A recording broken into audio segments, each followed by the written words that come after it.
Principā tas nav nekas jauns, jo turpat jau gadu kopš biedrības Latvijas attīstība dibināšanas, un tas tieši notika pagājušā gada martā, mēs jau runājam par to, ka Latvijas politikā fundamentāli trūkst labējā piedāvājuma. Bet nevis labējā piedāvājuma pēc nacionālā aspekti, kas ir, es piekritīšu kuram, kurš teiks, ka Latviešu partija Latvijā, īpaši latviešu vēlētāju pārstāvošās partijas drūzmējās izteikt tādā labējā flangā tieši pēc šīs nacionālās iezīmes.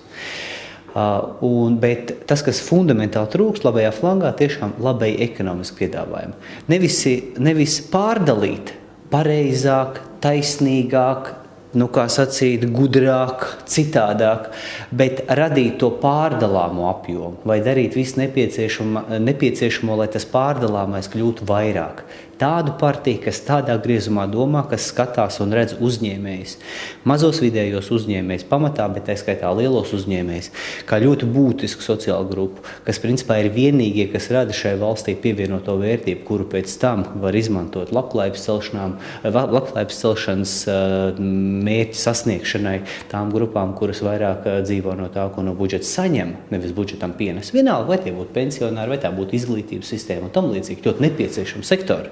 Ne jau mazsvarīgi nepieciešami sektori, bet viņi, protams, nerad pievienot vērtību tiešā veidā.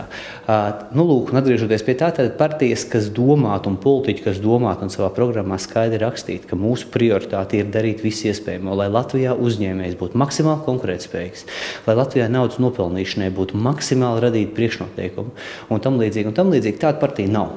Visas partijas mums Latvijā pēc šīs pazīmes, un īstenībā vienalga, vai tās ir latviešu vēlētāju pārstāvoši vai krievu vēlētāju pārstāvoši, sacenšas tajā, cik liela sociāldemokrāti viņi ir.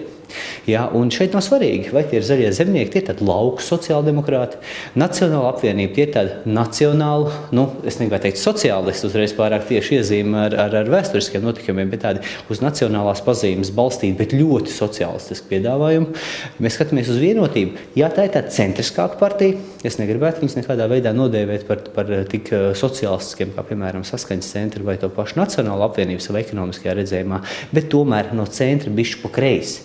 Mēs dzirdam daudz ko no vienotības, bet ļoti maz mēs dzirdam to, ko viņi domā par uzņēmējdarbības vidi, tieši kādā veidā palīdzēt fiziski uzņēmējiem.